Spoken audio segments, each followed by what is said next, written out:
नमस्कार मंडळी. खूप दिवसानंतर खरं फेसबुकवर लाईव्ह येते आहे.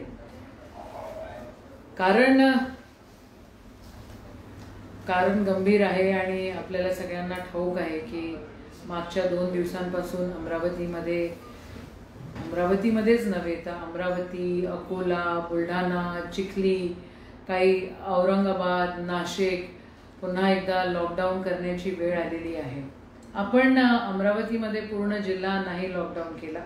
आपण अमरावती शहर आणि अचलपूर शहर हे कॅन्टॉन्मेंट झोन म्हणून डिक्लेअर केले आणि तिथे बाकीच्या गोष्टी सगळ्या कर्टेल करण्यात आल्या. कॅन्टॉन्मेंट झोनचे जे नियम आहे ते खरं पाळण्यासाठी आपण सगळेजण कटिबद्ध आहोत. तुम्ही या 2 दिवसात बऱ्यापैकी, म्हणजे मी असं म्हणणार नाही की पूर्ण सहकार्य केलं, पण बऱ्यापैकी सहकार्य केलं. 75% लोक त्या ठिकाणी सहकार्य करतायत. 25% लोक मात्र अजूनही व्यवस्थित वागत नाही आहेत. लॉकडाऊन आहे, कॅन्टॉन्मेंट झोनमध्ये आपण राहतोय आणि त्या नियम तोडण्याचं पूर्णपणे प्रयत्न करतायत. आता लॉकडाऊन झालं, हे लॉकडाऊन करावं अशी कोणाचीच इच्छा नव्हती, माझीही इच्छा नव्हती. पण सन्माननीय मुख्यमंत्र्यांच्या ऑफिसमध्ये त्यांच्या काउन्सिलेटमधनं काही टास्क फोर्स अमरावतीमध्ये येऊन गेले. ते यवतमाळला गेले, अकोल्याला गेले, बाकी ठिकाणी देखील गेले, बुलढाण्याला गेले आणि त्यांच्यानंतर त्यांनी हा निष्कर्ष काढला की आत्ता जर आपण लॉकडाऊन केला नाही तर आपल्यापाशी उपाय करायला किंवा हॉस्पिटल्समध्ये बेड्स उरणार नाही.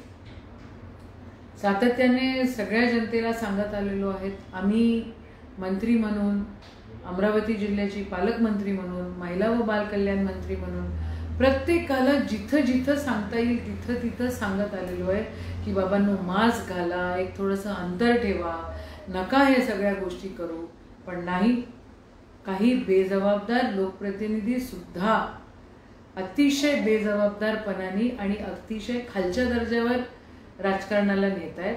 खरं ही राजकारण करायची वेळच नाही आहे, ही जीव वाचवायची वेळ आहे आणि नुकसान गरिबाचं होणार आहे.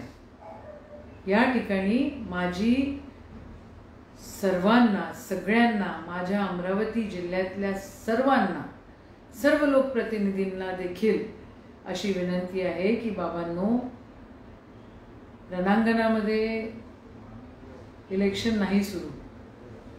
एक विचित्र शत्रू आपल्यामध्ये आहे आणि त्याचं नाव कोविड-19 आहे. आत्ता असं त्यांनी त्याच्यामध्ये भरपूर सारे चेंजेस झालेले आहे, म्युटेट तो झालेला आहे आणि तो काय नुकसान करेल याचा अंदाज आम्ही लावू शकत नाही. ब्राझीलमध्ये आज एकही बेड सापडत नाही आहे. आज अमरावतीमध्ये जिल्ह्यामध्ये देखील 2-3 दवाखान्यामध्ये मी स्वतः फोन लावले तर बेड फुल होत आहेत आणि शहरामध्ये म्हणजे अमरावती सिटीमध्ये ज्या टेस्ट आपण काढतो आहे त्या 70% टेस्ट पॉझिटिव्ह येत आहेत आणि ग्रामीण भागामध्ये 25 ते 30% टेस्ट पॉझिटिव्ह येत आहेत. मग आता उरलं काय? एक दुसऱ्यांवर शिंतोडे उडवणं बंद केलं पाहिजे. आपण सगळ्यांनी जबाबदारीने वागलं पाहिजे. माझी सगळ्यांना विनंती आहे की या कठीण काळाला आपण सामोरे जातो आहे, या काळामध्ये एक दुसऱ्यांचा हात आपण धरला पाहिजे. आता काही लोक माझ्यावर ॲलिगेशन्स लावतात, आम्हाला बोलवलं नाही, सांगितलं नाही. माझा दौरा जाहीर होतो, तो पेपरामध्ये येतो. लोकप्रतिनिधींना कोणाला यायला मनाई नाही आहे आणि 1-2 लोकांना तर उगाचच नाटकं करायची सवय लागलेली आहे. पण असो, त्यांच्याबद्दल मला आता काय, जय जनता आहे और जनता सब जानती है. आज सर्व जनतेची काळजी घेण्याची वेळ आहे. आज आम्ही सगळ्यांनी एक दुसऱ्यांची काळजी घेण्याची वेळ आहे. आज औषधाचा पुरवठा व्यवस्थित होतोय की नाही होत आहे ह्याच्याकडे लक्ष देण्याची गरज आहे. आज कोणी आपल्यासोबत बनवाबनवी तर नाही करत आहेत ना, याच्याकडे लक्ष देण्याची वेळ आहे. आणि किती करणार. मागच्या काळामध्ये आता हा मार्च महिना आला 2-3 दिवसांवर. मागच्या मार्चमध्ये अधिवेशन संपल्यानंतर लॉकडाऊन लागलं होतं. त्याच्यानंतर आता 12 महिने झाली. असं वाटलं वॅक्सिन आलं आणि आपण निर्णायक टप्प्यावर आलेलो आहोत का. पण आपण निर्णायक टप्प्यावर अजूनपर्यंत आलो नाही, कारण म्युटेशन त्या पर्टिक्युलर व्हायरसचं एवढं होतं आहे की सायंटिस्ट देखील संभ्रमात आहेत. मग अशा काळामध्ये आपलं सगळ्यांची जबाबदारी निदान स्वतःची काळजी घेण्याची तरी आहे. सन्माननीय मुख्यमंत्र्यांनी सुद्धा आपल्याला सर्वांना विनंती केलेली आहे. तुम्ही बघताय मागच्या काळामध्ये कलेक्टर असो, CP, SP, बाकी सगळे अधिकारी मंडळी असो, डॉक्टर्स सगळे असो, प्रायव्हेट डॉक्टर्स असो, आणि एक फटीग सारखा कुठेतरी आलेला आहे. आता ह्या फटीगमध्ये जर कोणी राजकारण करणार असेल तर बाबांनो तुम्हाला हात जोडले. तुमच्या नौटंकीला कोणी हरवू शकत नाही. तुम्ही नाटकच करत राहा. पण जबाबदारीने वागलात तर आपला जिल्हा, आपला महाराष्ट्र व्यवस्थित राहील. आपल्या जिल्ह्यामध्ये आपल्याला काय सोयी सुविधा करायच्या आहेत त्या आपण करू शकू. मागच्या काळामध्ये मी स्वतः 50,000 किलोमीटर महाराष्ट्रामध्ये फिरली. कोविडच्या काळामध्ये ह्या जिल्ह्यापासून त्या जिल्ह्यामध्ये गेली. लेकरांना, बालकांपर्यंत आहार पोचतोय की नाही पोचत आहे, त्यांची अवस्था काय आहे हे बघितलं.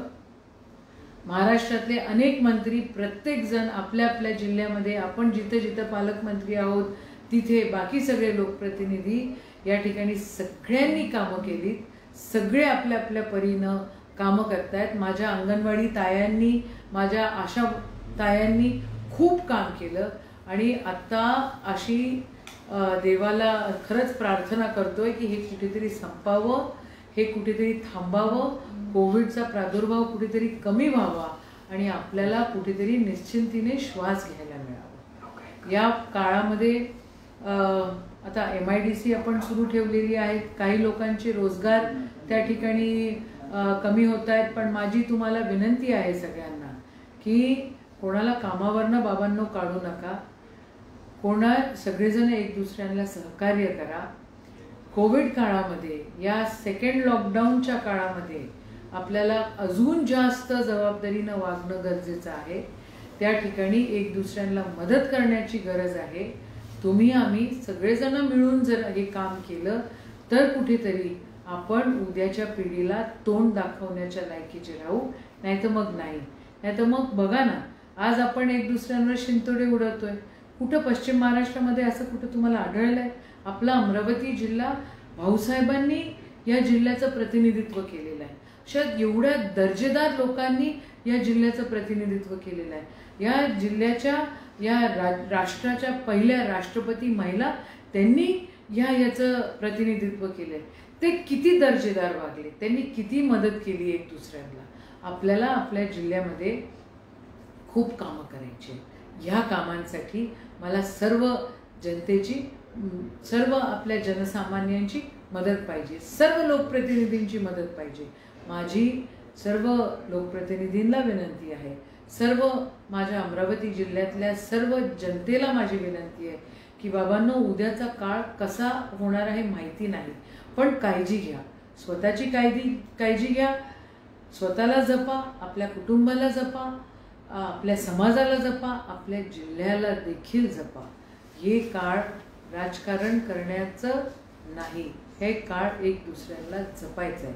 आपण एक दुसऱ्याला जपूया, स्वतःची काळजी घेऊया, स्वतः जबाबदारीने वागूया आणि समाजामध्ये देखील नौटंकी कमी करूया आणि जबाबदारीने वागूया. एवढं बोलते आणि थांबते.